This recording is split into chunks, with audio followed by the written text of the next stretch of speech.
Welcome back to the Big Lab podcast. Today's episode is a topic that sits right at the heart of personal growth, mental health, and Stoic philosophy. It's something I've wrestled with personally for years, and I know many of you listening will recognise it too. The episode is called The Myth of Motivation: Why Discipline Beats Inspiration Every Time. We live in a culture obsessed with motivation, motivational videos, motivational quotes, motivational speakers telling us that if we just feel inspired enough, we'll finally change our lives. But here's the uncomfortable truth: motivation is unreliable. It's emotional, it's inconsistent, and for most people, it's the very thing keeping them stuck. Psychological research backs this up. Studies in behavioural science show that emotions fluctuate far more than behaviour patterns, meaning any system built on feeling like it is destined to collapse. Motivation comes and goes based on sleep, stress, confidence, environment, and even blood sugar. Discipline doesn't ask how you feel, it asks who you're committed to becoming. There's a Stoic idea that fits perfectly here. Epictetus once said, "First say to yourself what you would be, and then do what you have to do." Not wait until you feel ready, not wait until it's easy. Decide, then act.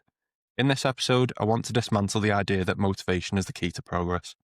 I want to explore why discipline, quiet, boring, unglamorous discipline, is the actual foundation of self-respect, mental stability, and long-term growth. This isn't about becoming robotic, it's not about suppressing emotion, and it's definitely not about toxic productivity.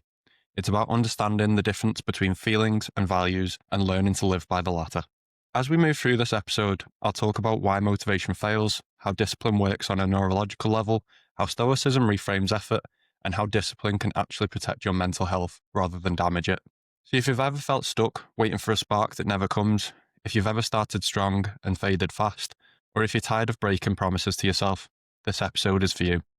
So let's get into it. Motivation feels powerful when it's there, but the problem is, it's not designed to last. From a neuroscience perspective, motivation is closely linked to dopamine, a neurotransmitter responsible for reward anticipation. Dopamine spikes when we imagine success, not when we're doing the boring work required to get there. That's why planning feels exciting, but execution feels heavy. The brain loves novelty. Motivation thrives on novelty, but progress is repetitive. Research from Stanford University shows that dopamine-driven behavior drops sharply once a task becomes familiar, even if the reward remains the same. This explains why people start the gym in January and quit by February. The novelty wears off, and the motivation disappears with it. Motivation is also mood-dependent. If you're tired, anxious, overwhelmed, or doubting yourself, motivation doesn't show up to save you, it abandons you. This is where many people get trapped.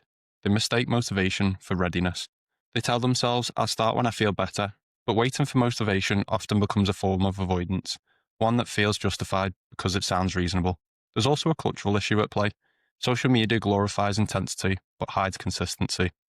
You see the highlight reel, the transformation photos, the day one speeches, but you don't see the quiet days when nothing feels exciting and the work still has to be done.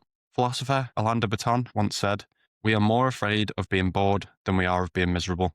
Motivation protects us from boredom. Discipline asks us to tolerate it.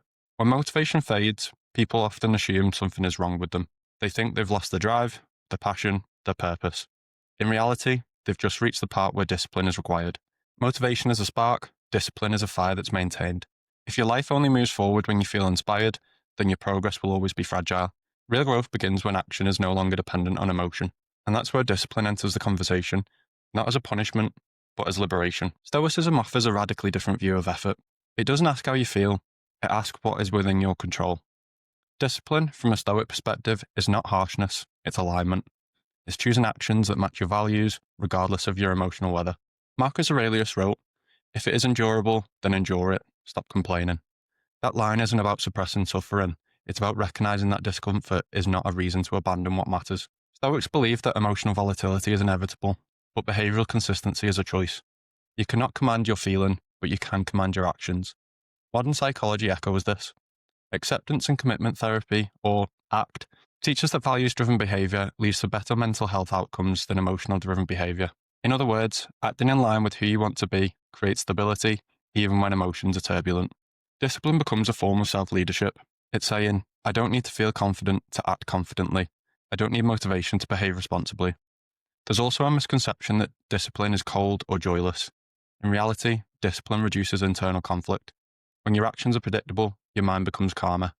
You stop negotiating with yourself every day. Stoicism isn't about grinding endlessly, it's about clarity, knowing what matters, and then showing up consistently. Discipline isn't the enemy of freedom, it's what creates it. One of the biggest lies we're told is that motivation precedes action. In reality, action creates motivation. This is known as behavioral activation, a psychological principle often used to treat depression. The idea is simple. Waiting to feel better keeps you stuck. Doing small actions generates emotional momentum. Research published in the Journal of Behavior Therapy shows that people who act first experience increased motivation after engagement, not before it. Think about it. You never finished a workout feeling less motivated than when you started. You've never completed a task and thought, I wish I hadn't done that. Action changes your internal state. Discipline bypasses the emotional debate. It says, we're moving, feelings can catch up later. Author James Clear put it well. You don't rise to the level of your goals, you fall to the level of your systems. Motivation is a goal state, discipline is a system. Once you accept that motivation follows action, everything changes. You stop waiting, you start moving, and movement builds belief. Comfort feels safe, but over time, it erodes self-trust. Every time you promise yourself you'll do something and don't, you send a message to your brain, I can't rely on myself. Over time, that becomes identity. Psychologists refer to this as cognitive dissonance reduction. When we repeatedly fail to act, we adjust our self-image downward to reduce discomfort. We don't think, I failed, we think, I'm just not that person. Nietzsche warned about this. He who has a why to live can bear almost anyhow. Without discipline, the why weakens. Discipline rebuilds trust. Small promises kept consistently restore confidence far more than big outbursts of motivation ever could. Comfort numbs, discipline clarifies. The days that shape you are rarely dramatic. Identity formation research shows that repeated behavior is the strongest predictor of self-concept. Who you become is decided on the ordinary days. There's a Zen saying, before enlightenment, chop wood, carry water. After enlightenment, chop wood, carry water. Discipline isn't heroic, it's repetitive, and that's why it works. You don't rise on great days, you rise on average ones. One powerful concept is implementation intentions. Pre-deciding actions reduces reliance on willpower. Studies show that people who plan where and when a habit happens are up to 300% more likely to follow through. Lower the bar, remove friction, track consistency. As Aristotle said, we are what we repeatedly do. Excellence, then, is not an act, but a habit. Discipline provides structure, and structure calms the nervous system. Trauma research shows predictable routines help regulate anxiety by creating a sense of control. But discipline must be compassionate. There's a difference between commitment and cruelty. Psychiatrist Viktor Frankl wrote, when we are no longer able to change a situation, we are challenged to change ourselves. Discipline supports healing when applied wisely. Success isn't intensity, it's reliability. Longitudinal studies on achievement shows that consistency outperforms talent over time. Quiet progress compounds. As Seneca said, it's not that we have a short time to live, but that we waste much of it. Discipline protects your time and your potential. Motivation is a feeling, discipline is a decision. You don't need to feel ready, you need to be willing. Pick one small action, do it daily, build trust with yourself again. Because the strongest form of confidence isn't hype, it's evidence. And as you move forward, ask yourself this. Who could I become if I stopped waiting to feel motivated and started acting like the person I respect? That's it for today's episode of the Big Lab Podcast. If this one resonated, share it with someone who needs to hear it. And remember, discipline isn't restriction, it's freedom earned. If you enjoyed this one, drop a like. If you're new, subscribe, and I'll see you in the next one.